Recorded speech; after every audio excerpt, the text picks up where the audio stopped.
Hello, YouTubers out there. This is Jerry Saravia at the movies.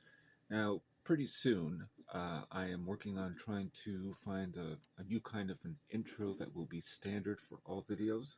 A lot of these I shoot on my phone, but I would like to use my HD camera, which is more of a wide-angle lens, so I'm not really crazy about that, but I'm going to probably incorporate that and start using that in addition to my microphone and come up with an intro that is slightly different from what I've done before. I think the one I had before for certain videos is this all these electrical charges of the sound. I like to keep that one, maybe do a new picture of myself, and then have two clips from movies, just like a one line, maybe three or four clips. I don't know, just a little collection, and just give this a little bit more of some more punch. So we'll see.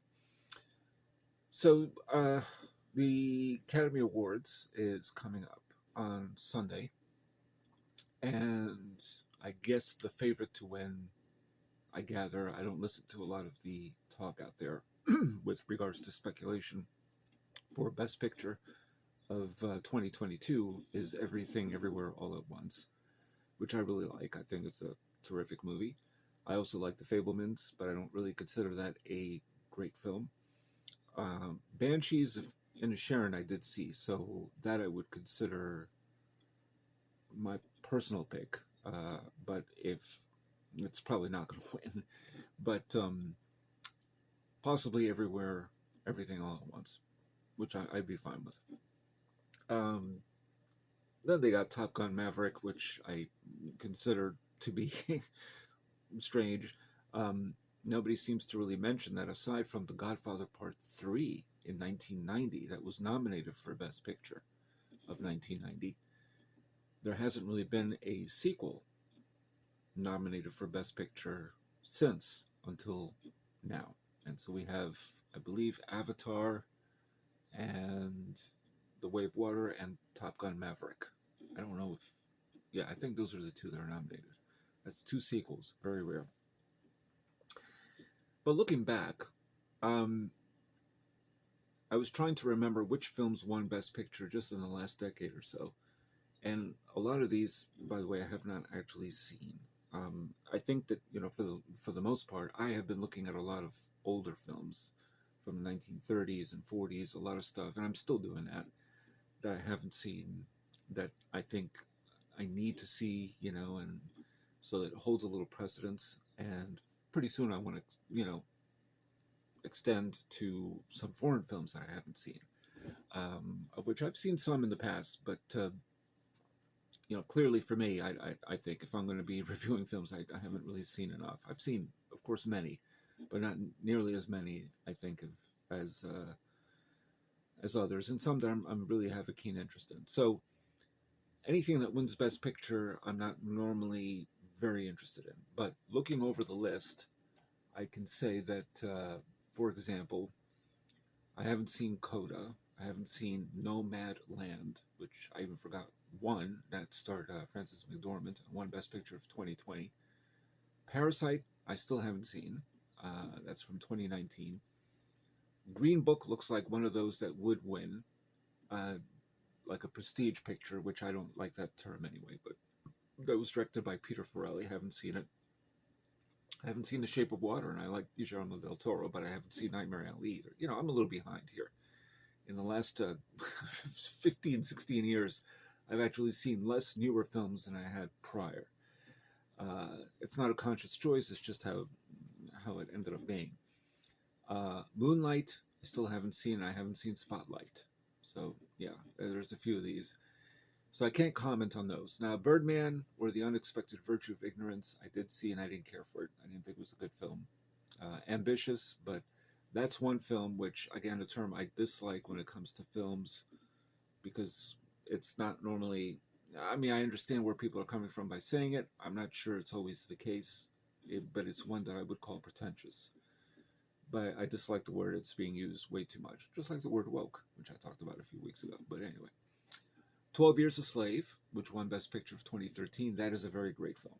That's an absolute great film. So I agreed with that win. I don't remember what else was nominated that year, so I can't comment. Argo, which won in 2012. I didn't. It was good, but I didn't think that was a great film, nor did it merit a Best Picture win to me. The Artist I loved. I thought it was a terrific movie. I would have been okay if that film won or Hugo. 2011 was a weird year. Believe it or not, I really love King's Speech. I think that is an absolutely terrific movie. I was riveted by it. I thought it was fascinating, something I didn't know anything about. The story of King George VI, and played wonderfully by Colin Firth, who sometimes strikes me as a slightly cold actor, but he was fantastic in it. Um, I hate to say I didn't see The Hurt Locker yet. I guess because I've been a little worn out by war movies, particularly from the last decade or so. I did see American Sniper, which is a very good film by Clint Eastwood. But The Hurt Locker I'd like to see someday, because I haven't really seen a film about the Iraq War from the point of view of the soldiers. And it's got Catherine Bigelow directed, and she won, I believe, so that's a good thing. So that was 2008. Wait a second. 2009. This is a mistake here. Slumdog Millionaire, very good movie. I saw that. That won Best Picture of 2008. Directed by Danny Boyle and Loveleen Tandem. No Country for Old Men, 2007, also very great film, so I would almost agree with that one.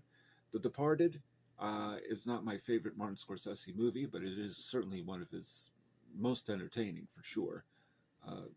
It's kind of like a film that Sidney Lumet would have done, and proudly. But it's a Boston story. Of course, Martin Scorsese is usually a New York director, but at any rate, I agreed with that win. So it was probably one of the better films of that year. I'm trying to remember what else I saw in 2006, and I can't. Other than David Lynch's Inland Empire, which of course wasn't nominated for anything because it was barely released in many theaters. I think it was like a roadshow, that one. Now this is another mistake here, but Crash from 2005, I thought it was a good film. I wouldn't have picked it as Best Picture of that year. Actually, I think Brokeback Mountain deserved it. I'm just going through a few of these. So from the last decade or 20 years. Million Dollar Baby is a movie that I find a little troubling. It's technically a good picture, but not one of my favorites by Clint Eastwood. Certainly not one of the best performances by Hilary Swank, I think, by a substantial margin. I just don't think so. It is well acted. If I was going to pick a Clint Eastwood movie that I think would have been better from this particular decade, the 2000 decade, it would be Gran Torino. Million Dollar Baby, I don't know what it is. It just isn't. I didn't connect with it. I think it is a good film. It's not one I'm eager to see again. So that's where it stands. For 2003 was Lord of the Rings: Return of the King. Not a bad choice, but for me the best film of that year, actually, now that I remember, is a Clint Eastwood movie. Not starring Clint Eastwood, Mystic River. That was a fantastic movie by one of my favorite authors, Dennis Lehane, based on his book, who also wrote Shutter Island. And that one I would have picked over Lord of the Rings. But Lord of the Rings: Return of the King is quite good, but I think it's probably the best of the Lord of the Rings movies. I think Lord of the Rings works best when you watch all of them together. But it is an outstanding achievement, and I've seen it a few times, so I'm not downplaying that. I just wouldn't have really picked that film for Best Picture. So it's just a matter of taste. Chicago for 2002 won by Rob Marshall, and I like that movie. I love the musical numbers in it. I love the way it was done, but it was not the Best Picture of that year. I would have given it to either Gangs of New York by Martin Scorsese, or even better, The Pianist, which of course is directed by the controversial Roman Polanski, who won Best Director, actually, for that film. 2001, A Beautiful Mind, yes. With Russell Crowe, I would have definitely picked that. I think that's a terrific movie. I don't know what else that year I would have picked. I also loved Monsters Ball, which I did see that at that time, and I don't know what else came out. That's a little fuzzy there.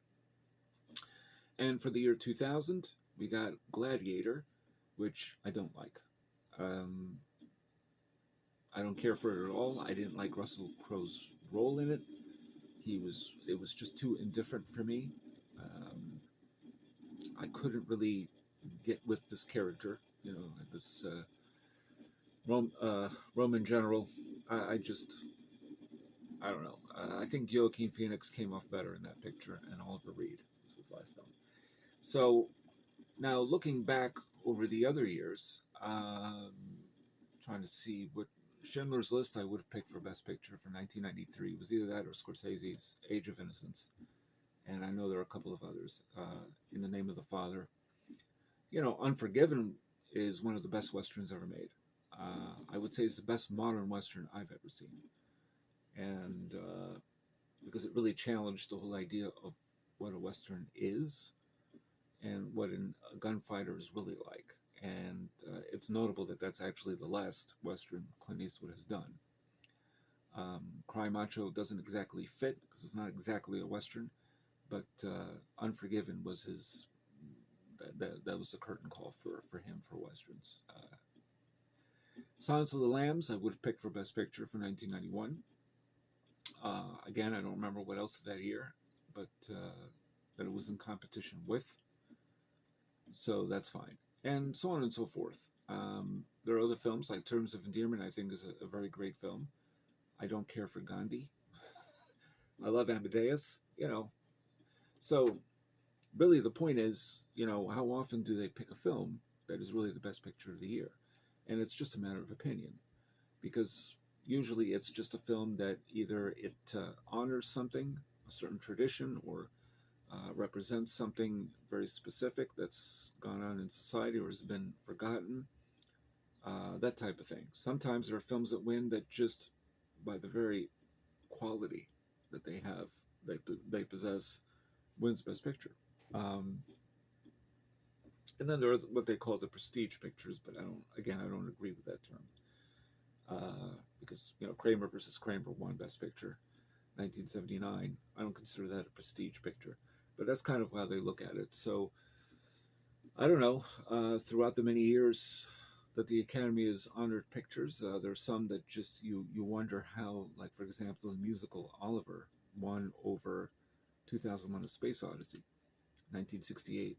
Very strange. I mean, which film do you think will be best remembered? It's going to be 2001. That's another thing. There are a lot of Best Picture wins or Best Picture nominees that didn't win that are usually best remembered than the ones that do win.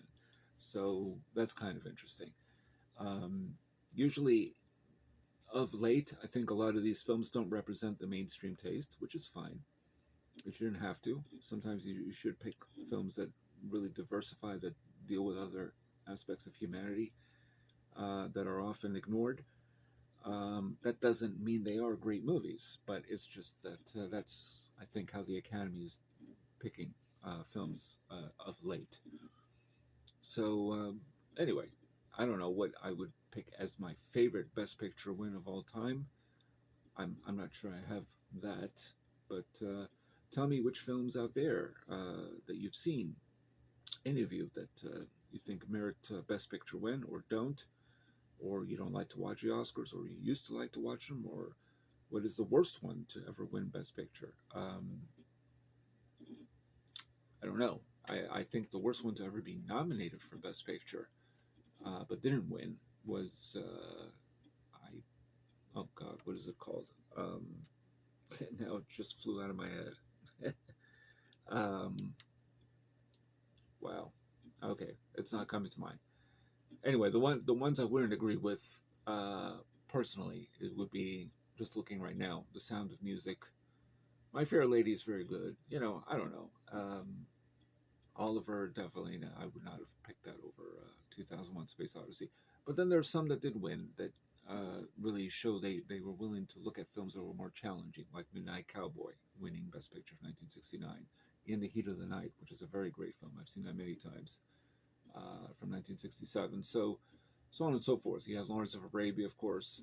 The Apartment won Best Picture in 1960. That's not my favorite Billy Wilder picture.